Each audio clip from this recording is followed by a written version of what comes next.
Donald Trump deemed unqualified to lead by members of his own Republican Party. In a letter, dozens of former Republican security officials write, quote, "We are convinced that he would be a dangerous president and would put at risk our country's national security and well-being." One of the names on that letter is Roger Zakheim, former Deputy Assistant Secretary of Defense under George W. Bush. He joins us right now from our nation's capital. Good morning to you, sir. Good morning. So, Roger, why did you take the extraordinary step signing this letter, essentially sandbagging the Republican nominee?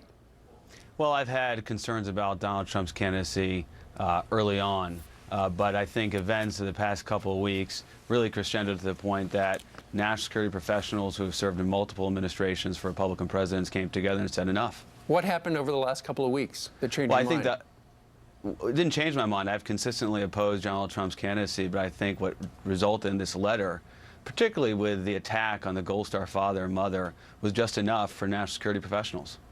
Roger, a lot of people were critical, obviously, of Donald Trump's statements around that particular incident with the Gold Star father, but it doesn't take away from, as you know very well, the downsides of this administration, almost all of which were in some ways partnership with Hillary Clinton, whether it's Libya or the abandonment from Iraq and elsewhere.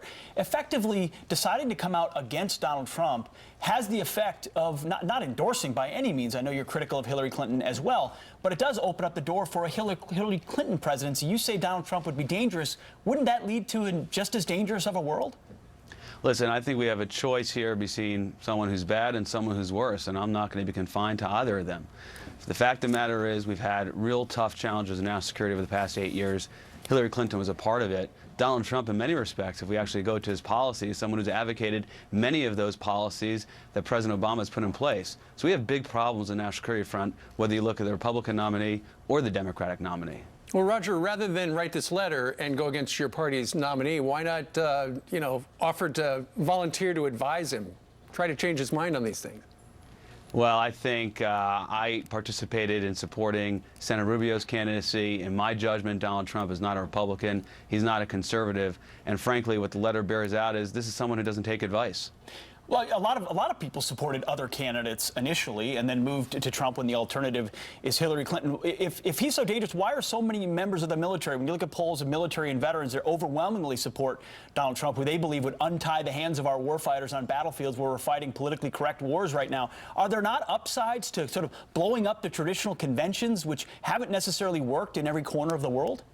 Listen, I think the Republican nominee in past years has always aspired to have the values and character of the party of Lincoln or the party of Ronald Reagan. And Donald Trump falls short of that standard. I can't speak for others who support him, but he's crossed that line too many times for my support. So, Roger, what are you going to do when it comes time on November the 8th to vote?